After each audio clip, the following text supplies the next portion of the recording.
জয় জগৎগুৰু শ্ৰীমন্ত শংকৰ। আজি আমাৰ আলোচনাৰ বিষয় হ'ল সাম্প্ৰতিক সময়ত একশৰণ হৰিনাম ধৰ্মৰ প্ৰাসংগিকতা।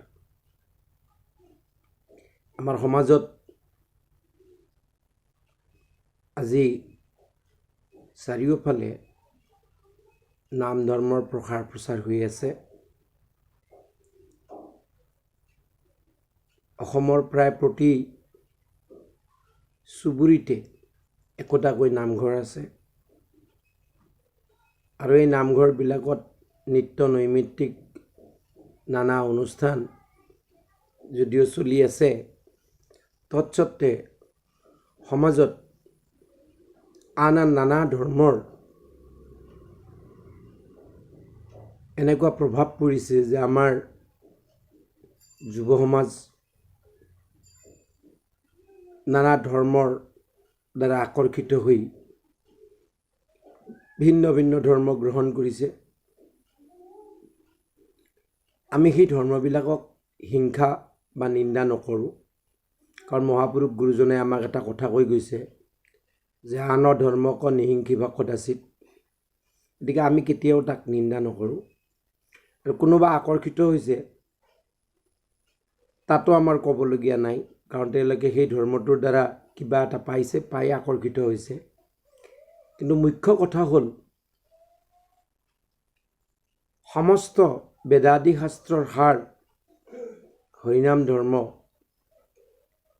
15 শতিকাতে উত্তৰ পূব ভাৰতত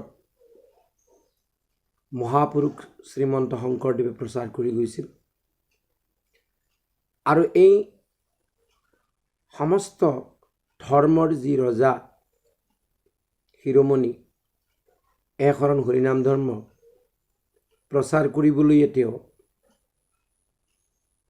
সংস্কৃত ভাষাৰ পৰা নানা শাস্ত্ৰ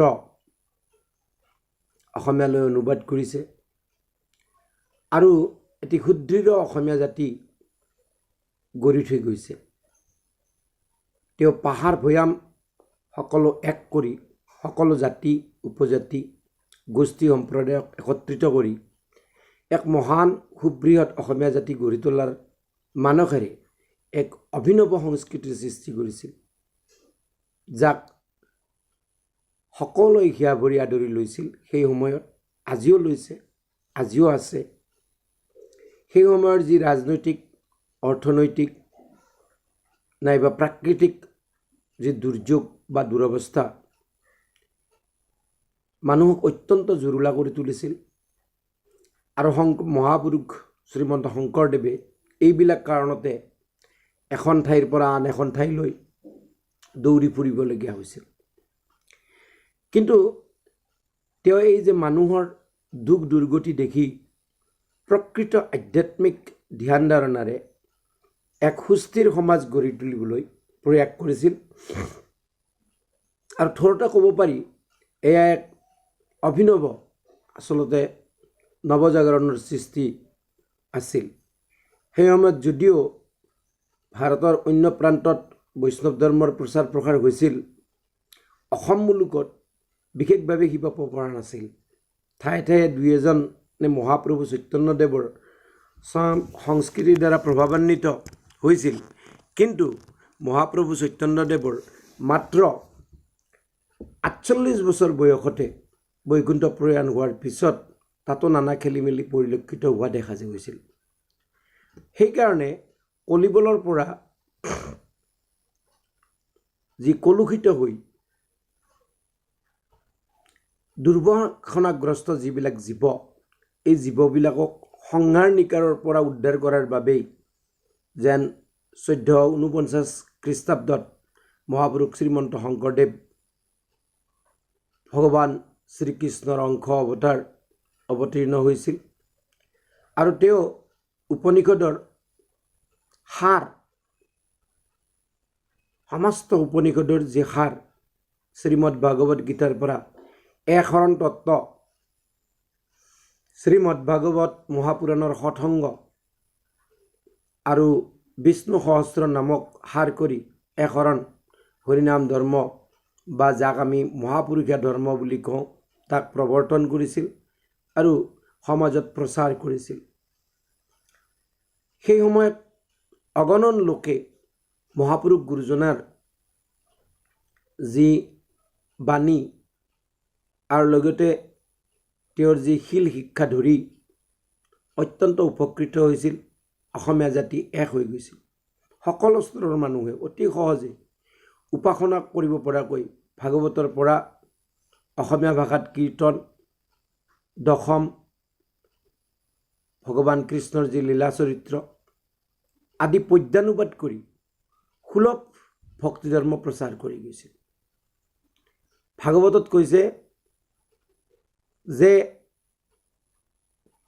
কাহাৰ পবিত্ৰ নুহি দ্ৰব্য দেখ তনু মন প্ৰাণ। দূষিত কৰিলে কলি কাহাৰ পবিত্ৰ নুহি দ্ৰব্য দেখ তনু মন প্ৰাণ। গতিকে এই কলিযুগত দ্ৰব্য দেশ তনু মন প্ৰাণ সমস্ত কলিমলৰ দ্বাৰা দূষিত। গতিকে এই যুগত ধ্যান ধাৰণা, তপ, জপ,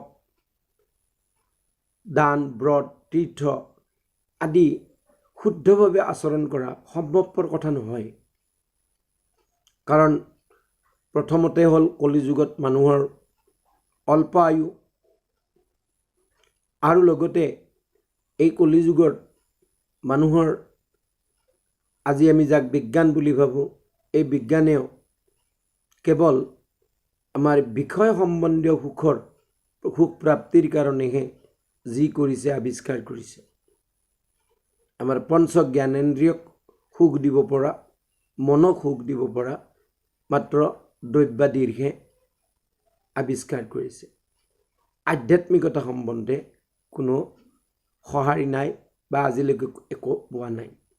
মহাপুৰুষ গুৰুজনাই যি সুন্দৰ নীতি প্ৰৱৰ্তন কৰি যি সুন্দৰ ধৰ্মৰ প্ৰচাৰ কৰি গ'ল, তাৰ জৰিয়তে অকল অসম দেশখনক গঢ়াৰে নহয়, বৰং গোটেই বিশ্ববাসীক এখনি সুন্দৰ সদা শান্তি বিৰাজিত বিশ্ব গঢ়াৰ পথ প্ৰদৰ্শন কৰি থৈ গৈছে। লগতে সৰ্ববেদান্ত সাৰ এই পথৰ জৰিয়তে সমস্ত জীৱৰ উদ্ধাৰৰ পথ দেখুৱাই থৈ গৈছে। কোনোবাই তেৰাৰ যি লিখনি তাত নাৰীবাদ নাইবা অন্য বাদ কিছুমান পোৱা দেখা যায়, মহা পণ্ডিতসকলে পায়। কিন্তু মুখ্য কথা হৈছে যে মহাপুৰুষ গুৰুজনাই জীৱকুলক উদ্ধাৰৰ পথ দেখুৱাৰ কাৰণেহে এই ধৰ্ম প্ৰচাৰ আৰু প্ৰসাৰ কৰি গৈছে। আনকি পৰৱৰ্তী সময়ত মহাত্মা গান্ধীয়েও মহামানৱ মহাত্মা গান্ধীয়েও স্বীকাৰ নকৰি নোৱাৰিলে যে শংকৰদেৱে যিখিনি কাম কৰি থৈ গ'ল, সেই কাম ডাঙৰ সংঘ বা মিছনেও কৰিব নোৱাৰে।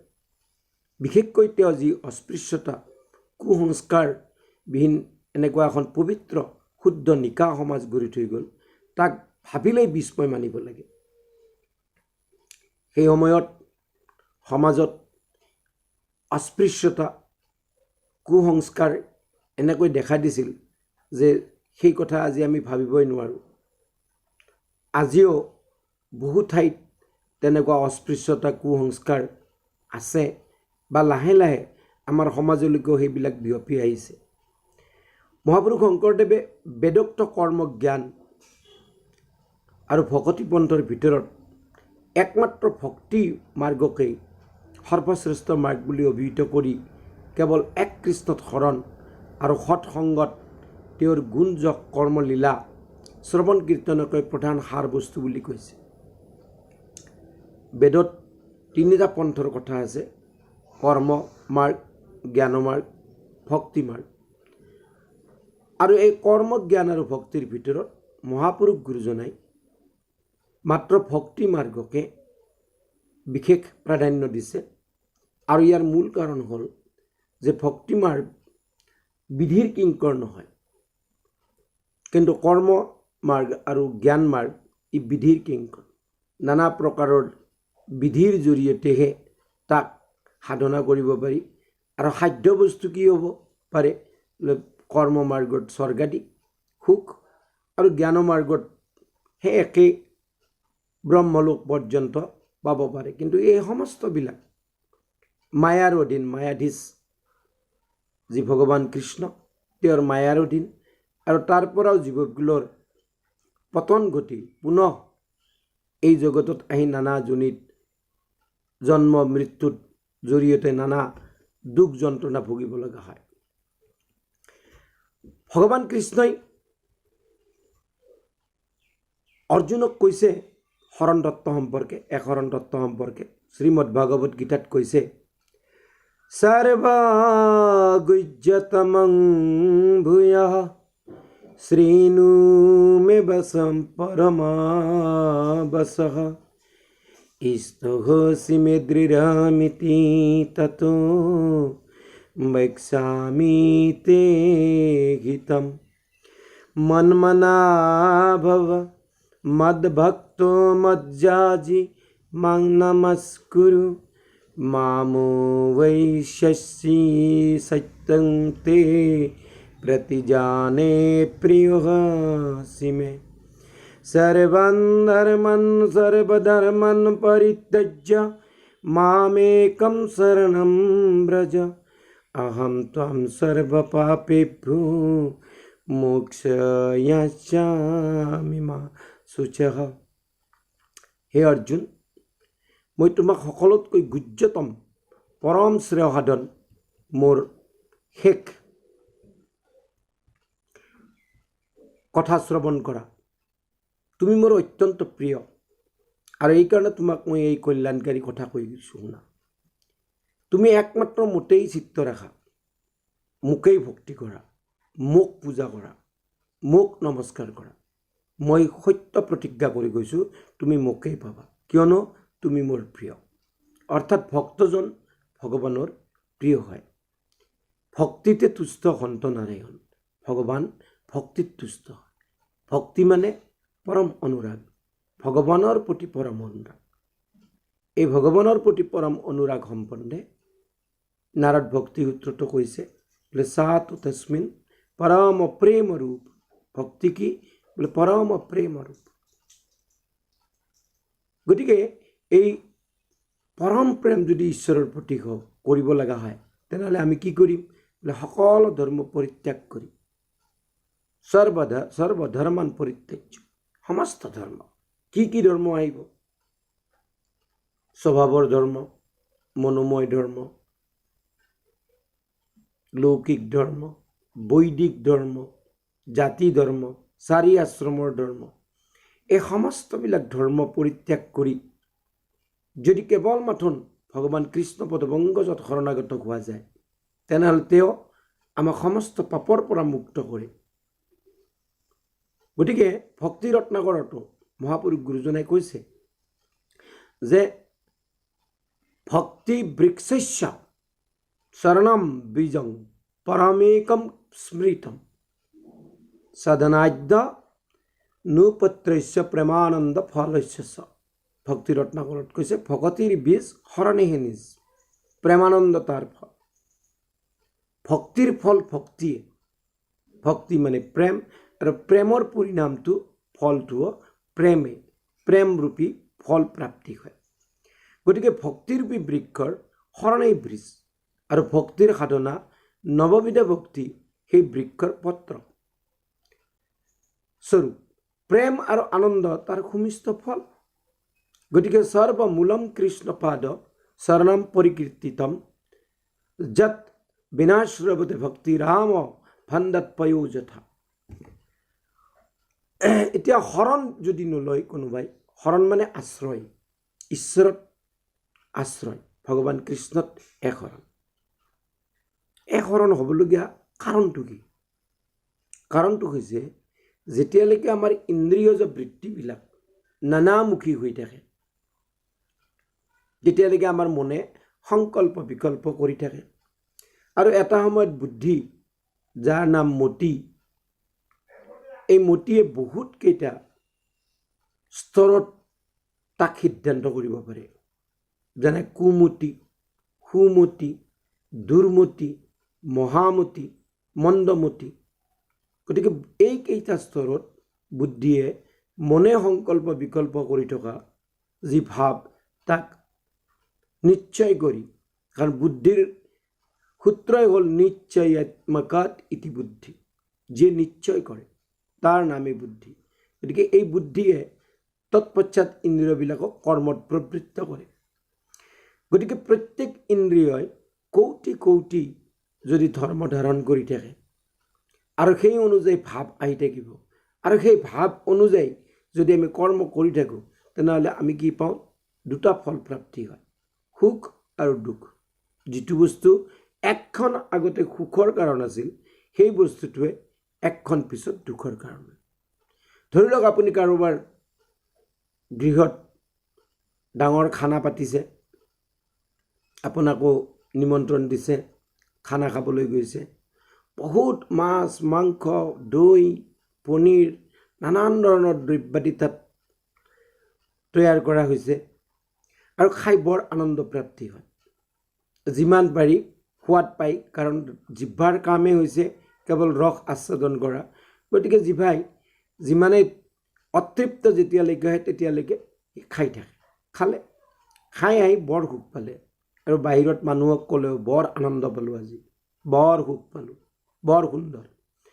কিন্তু সেই খাই আহি ঘৰত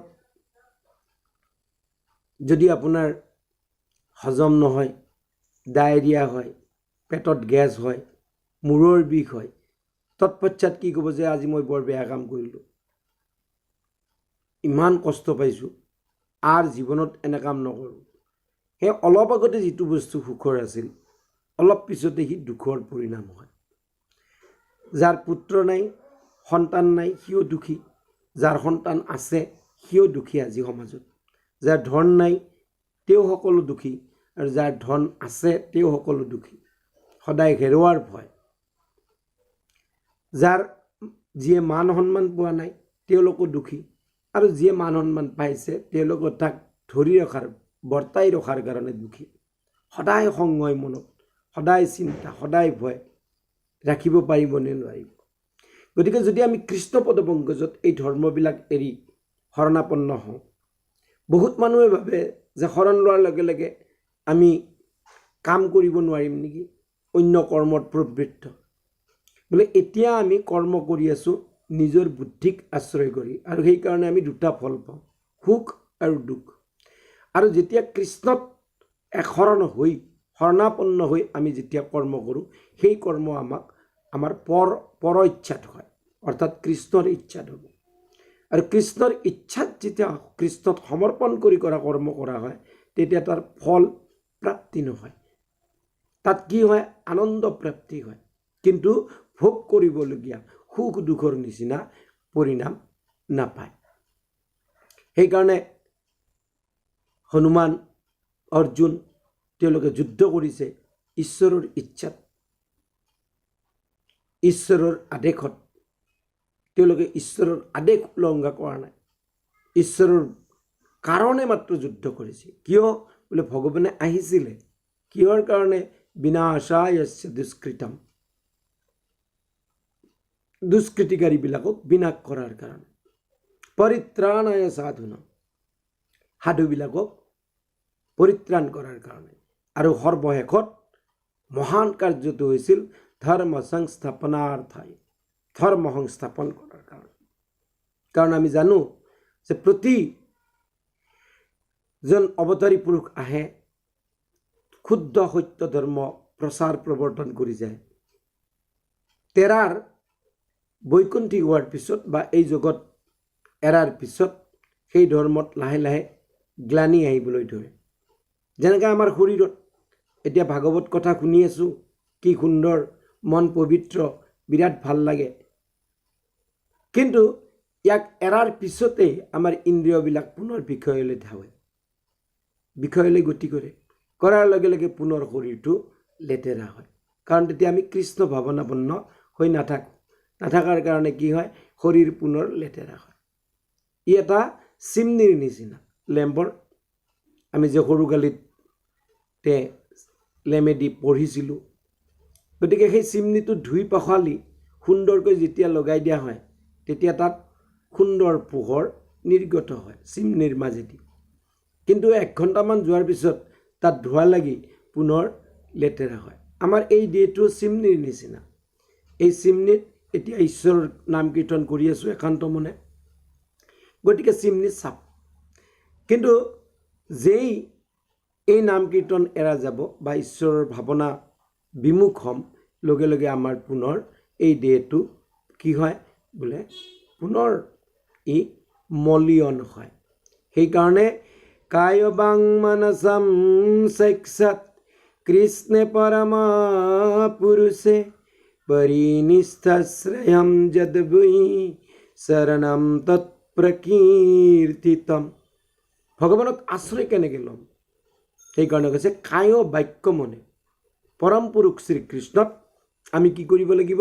যে পৰিনিষ্ঠা সহকাৰে। পৰিনিষ্ঠা কি বোলে? আস্থা। কোনোবাৰ বোলে আজি নৈমিত্তিক অনুষ্ঠান নামঘৰত গাঁৱৰ নগ'লে নহয়, সেইটো আস্থা। কিন্তু তেওঁ শৰণ লোৱা নাই আৰু তেওঁ কৃষ্ণ ভাৱনাত তেওঁ কি ক'ব? কি কৃষ্ণ কৃষ্ণ কৰি থাকিব লাগে? কৰিলে মোৰ সংসাৰ আছে, সংসাৰ কোনে চলাব? কি কৰিব? মই আৰু অন্য কাম নকৰিম নেকি? কৰ্মই ধৰ্ম। এই কৰ্মই ধৰ্ম শব্দটো সমাজত নুবুজে। সৎ কৰ্মইহে ধৰ্ম, আৰু সৎ কৰ্মই যদি ধৰ্ম আচৰণ কৰে তেনেহ'লে তাৰ পৰিণাম স্বৰ্গপ্ৰাপ্তি হ'ব পাৰে। আৰু স্বৰ্গপ্ৰাপ্তি হ'লে কি হ'ব বোলে? ক্ষীণে পুণ্যে মৰ্তলোকে বিশন্তি। পুনৰ পুণ্যক্ষয় হ'লে আৰু মৰ্তলোকলৈ আহিব লগা হয়, নানা জনিত জন্ম ল'বলগীয়া হয়, আৰু কৌটি কৌটি জনিত জন্ম লৈ পুনৰ আমি বহুত দুখ কষ্ট ভুগিবলগীয়া হয়। সেইকাৰণে আমি ঈশ্বৰ কৃষ্ণক যদি কায় বাক্য মনে যদি শৰণ লওঁ, আত্মসমৰ্পণ কৰোঁ, তেতিয়াহ'লে কি হ'ব বোলে? তেতিয়া আমাৰ কোনো ধৰণৰ দুখ কষ্টৰ পৰিণাম ভুগিবলগীয়া নহয়। আমাৰ জীৱন, এই জীৱনৰ পিছত আৰু যি পৰলৌকিক জীৱন আছে, সমস্তবিলাক শুদ্ধ হৈ যায়, পৰিশুদ্ধ হয়। শুদ্ধ নহয়, পৰিশুদ্ধ।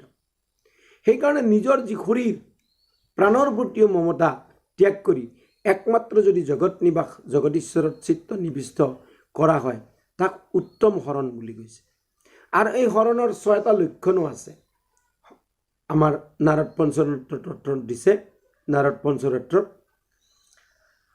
আনুকূল্যস্য সংকল্পম প্ৰাতিকূল্যস্য বৰ্জনম ৰক্ষস্যতি ইতি বিশ্বাস ভট্টিতে বৰণম তথা আত্মনিক্ষেপম কাৰ্পণ্যম সদ্বিধা শৰণাগতি।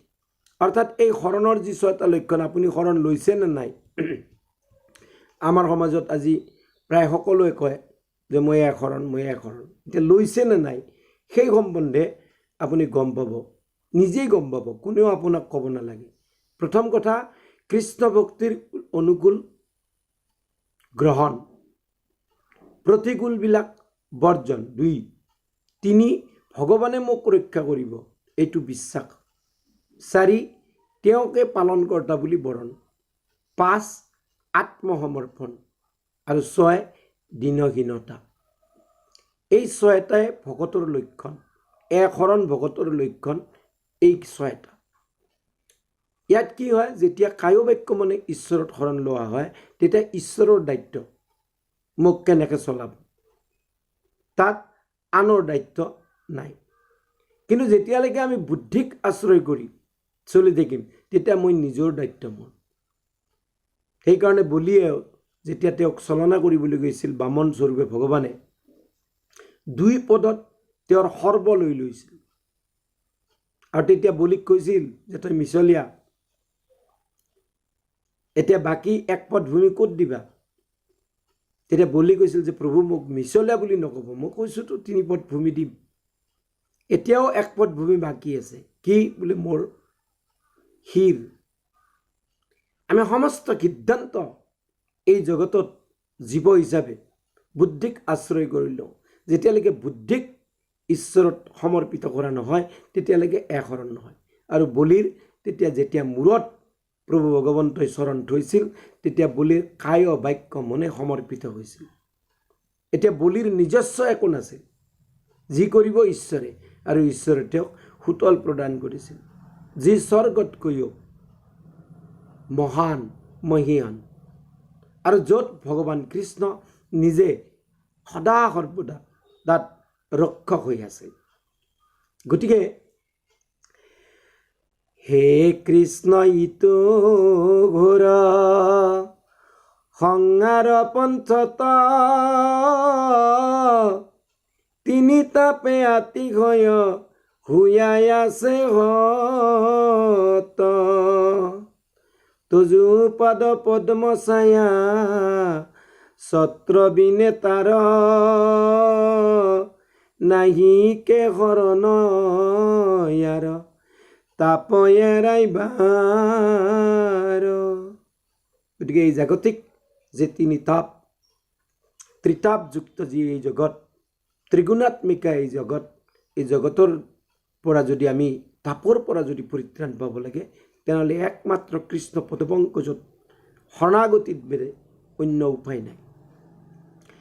আৰু ইয়াৰ পিছতে মহাপুৰুষ গুৰুজনাই সৎসংগক প্ৰাধান্য দিছে। সৎসংগ শ্ৰীমদ ভাগৱতত গ্ৰন্থৰ প্ৰথম স্কন্ধতে কৈছে। শৌনক সুত সংবাদৰ জৰিয়তে সুন্দৰকৈ কৈছে যে যিমান দেৱতা আছে আমি 33 কোটি দেৱতা, কৌটি নহয় কোটি, অৰ্থাৎ 33 প্ৰকাৰৰ দেৱতা, এই 33 প্ৰকাৰৰ দেৱতা ভজি জীৱই যিমান সুখ দুখ পাই যন্ত্ৰণা পায়, এই সমস্ত দেৱতাৰ শ্ৰেষ্ঠতম দেৱতা হ'ল যাক ভজনীয় দেৱ বুলি কয়, তেওঁ হ'ল শৌনকে কৈছে পৰম ঈশ্বৰ কৃষ্ণ দেৱ নাৰায়ণ দান মহাভক্তিত শ্ৰৱণ কীৰ্তন। পৰম ঈশ্বৰ কৃষ্ণ কোন? একমাত্ৰ কৃষ্ণ। এই সম্বন্ধে ভৃগুমুনি নিজে সমস্ত ঋষিমুনিসকলৰ হৈ পৰীক্ষা কৰিও তেওঁ প্ৰতিপন্ন কৰিছে যে একমাত্ৰ ভগৱান কৃষ্ণহে ভজনীয় দেৱ। গতিকে সৎসংগ সবাৰে মূল, জানিবা নিশ্চয়। সৎসংগ দুৰ্জনৰ সংগক এৰিব লাগে। শ্ৰীমদ ভাগৱতত 3য় স্কন্ধত কপিল দেৱহূতি সংবাদত কপিল ভগৱানে মাতৃ দেৱহূতিক কৈছে যে সৎসংগ সবাৰে মূল, জানিবা নিশ্চয়। কিয় বোলে যত স্বৰ্গ সুখ তাত মুখ্য সুখ মূল। যিমান স্বৰ্গ সুখ আছে তাৰ ভিতৰত মুখ্য সুখ মূল, কিন্তু ভকতৰ সংগৰ অল্পকণি তুল। ভকতৰ সংগত যেতিয়া শ্ৰৱণ কীৰ্তন কৰা যায় তাৰ সমান আনন্দ প্ৰাপ্তি আৰু কাৰোৱে নহয়, কেতিয়াও পাব নোৱাৰে আপুনি, কেতিয়াও। কিয় বোলে যদ্যপি নৱবিধ ভকতি মাধৱৰ শ্ৰৱণ কীৰ্তন তাতো মহাশ্ৰেষ্ঠতা। শ্ৰৱণ কীৰ্তন কৰি যি আনন্দ প্ৰাপ্তি হয় সেই আনন্দ কেতিয়াও কোনেও পাব নোৱাৰে। মহাপুৰুষ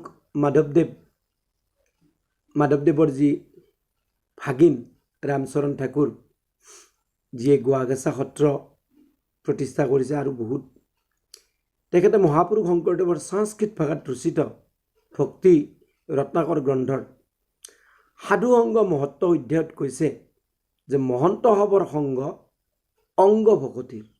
ভকতি যদি কৰিব লাগে মহন্তৰ সংগ। এতিয়া মহন্ত কোন এই সম্বন্ধে বহু ঠাইত কৈছে। অজামিল উপাখ্যানত কৈছে, যেতিয়া চাৰিসিদ্ধই ঋষভক উপদেশ দিয়ে তাত কৈছে, প্ৰিয়ব্ৰতে যেতিয়া পুত্ৰসকলক উপদেশ দিয়ে তাত কৈছে, জৰভৰতৰ উপাখ্যানত কৈছে মহন্ত। আমি একদম থৰতে যদি ক'ব লাগে মহন্ত সেইজন যিয়ে কৃষ্ণ কথাত বাদে আন গ্ৰাম্য কথা বিষয় সম্বন্ধীয় সুখত যাৰ মন নাই, সমস্ত পৰিহৰি যিয়ে মাত্ৰ কৃষ্ণ কথাকে যগ গুণকে মাত্ৰ সাৰ কৰি ল'লে সেইজন মহন্ত। তেনেকুৱা মহন্তৰ যদি সংগ পোৱা যায়, হে ৰাম যাহাৰ সংহাৰ হে গুচিবে কটাৰ মিলয় সাধু সংগতি যেবে সাধু সংগ হইল প্ৰভুতে বে তোমাতই উপজে মতি। মহাপুণ্যৰ ফলত পূৰ্বজন্মৰ সাধু অংগ পোৱা প্ৰাপ্তি হয় আৰু এই সাধু অংগ প্ৰাপ্তি কৰিয়ে দ্বিজদাসী পুত্ৰ নাৰদ হ'ল ভগৱন্তৰ পাৰিষদিত অনুপালে। এই সাধু অংগ পায়ে ব্যাসৰ নিচিনা মহাপণ্ডিতৰ অশান্ত মন শান্ত হ'ল। এই সাধু অংগ পায়ে প্ৰাচীন বুঢ়ীৰ নিচিনা কৰ্মকাণ্ডী এজন ঈশ্বৰৰ একান্ত ভকত হ'ল। গতিকে এই সাধু অংগ পায়ে দেৱহূতিৰ নিচিনা নাৰী এই জগতত জীৱন মুক্তি প্ৰাপ্তি কৰিলে। গতিকে আমি কিয় নাপাম? এই সাধু অংগ পায়ে নিমিৰ যায় পৰম গতিক প্ৰাপ্তি কৰিলে। এই সাধু অংগ পায়ে মহাৰাজ পৰীক্ষিতে ব্ৰহ্মজ্ঞান লাভ কৰিলে। আমি কিয় নাপাম? পজিটিভলি ল'ব লাগিব। পামে, নিশ্চয় পাম, কিন্তু তাৰ কাৰণে কি বোলে আমি সাধু অংগ ল'ব লাগিব। বিষয় হৈ বিষয় গুৰু ভোজে অন্ধে যেন উপদেশে অন্ধ। বিষয় গৈ আমিতো আমি বিষয় সংহাৰত আছোঁ, বিষয়মুখী হৈ আছোঁ, বিষয়তে আমাৰ মন বুদ্ধি চিত্ত। গতিকে আমি যদি বিষয় এজনক যদি গুৰু মানি তেওঁৰ মুখেদি যদি শ্ৰৱণ কীৰ্তন কৰোঁ, নিশ্চিতভাৱে আমাৰ বিষয় সম্বন্ধীয় জ্ঞান নাযায়। তেওঁ বিষয় প্ৰাপ্তিৰ কথাহে মাত্ৰ ক'ব, কাৰণ নিজেও আছে। কিন্তু যিসকল মহন্ত হ'ব, কাকতুল্য কামী পুৰুষৰ তাত ৰতি, ভকতৰ তাত নাই অবিলাসমতি। কেতিয়াও যি মহন্ত পুৰুষ হ'ব, ভকত হ'ব, সেই বিষয় সম্বন্ধীয় ঔষধ কেতিয়াও মতি নাই। এই সাধুবিলাকে কি কৰে? সাধুভাৱে দিয়া সমাহিত উপদেশ চেদন্ত মনৰ যত সংশয় নিশেষ। এতেকে দুসংগ এৰি বুদ্ধিমন্তজন সাধুৰ সংগক মাত্ৰ লৈবে সৰ্বক্ষণ। এইটো আমাৰ আচলতে মনুষ্য জীৱনত কৰ্তব্য। মনুষ্য জীৱ শৰীৰত জন্মাৰ লগে লগে আমি 4 পুৰুষাৰ্থৰ কথা চিন্তা কৰিব লাগে, কিন্তু আমি 3 পুৰুষাৰ্থহে সাধন কৰি থাকোঁ। কি? ধৰ্ম, অৰ্থ আৰু কাম। মোক্ষৰ কথা আমি চিন্তা নকৰোঁ। আমি মোক্ষৰ কথাও চিন্তা কৰিব লাগে। মোক্ষ প্ৰাপ্তিৰ কাৰণে আমি উপায় যদি কৰিব লাগে, তেনেহ'লে কি বোলে একমাত্ৰ সাধু সংগ। সৎ সংগ সবাৰে মূল জানিবা নিশ্চয়। এই সৎ সংগতহে মোক্ষ প্ৰাপ্তি হ'ব পাৰে। আৰু এই মোক্ষ প্ৰাপ্তি হোৱাৰ পিছত যেতিয়া শ্ৰৱণ কীৰ্তন ধৰ্ম চলি থাকে, তেতিয়া সেইজনে যি আনন্দ প্ৰাপ্তি কৰে, কাৰণ আমি সচ্চিত আনন্দময় স্বৰূপ ভগৱানৰ অংশ, গতিকে আমি আনন্দ প্ৰাপ্তি কৰিম। সেই আনন্দ স্বৰূপ ভগৱানৰ অংশ হিচাপে আমি সেই আনন্দ সিন্ধুত মজি থাকিম। আৰু যেতিয়া আনন্দ সিন্ধুত মজিব, তাক সেইজন পুৰুষক আৰু এই জগতৰ জড়জাগতিক মায়াময় কোনো বস্তুৱে আনন্দ দিব নোৱাৰে বা সুখ দিব নোৱাৰে। গতিকে এই বিশ্বত ব্ৰহ্মাণ্ডত মানুহক জীৱশ্ৰেষ্ঠ বুলি কৈছে। বেদাদি শাস্ত্ৰত কৈছে যে জীৱই 4টা বস্তু সংযোগ ঘটিলে নিজ পুৰুষাৰ্থৰ জৰিয়তে মুক্তি ভক্তি পাব পাৰে। আৰু সেয়া হ'ল কলিকাল, ভাৰতবৰিক, নৰদেহা আৰু হৰিনাম। মহাপুৰুষ মাধৱদেৱ মহাপুৰুষৰ দয়াৰ ঠাকুৰ হৰি এই যিটো বৰগীত ভাবি তাত কৈছে, ধন্য ধন্য কলিকাল, ধন্য নৰতনু ভাল, ধন্য ধন্য ভাৰত বৰিষে,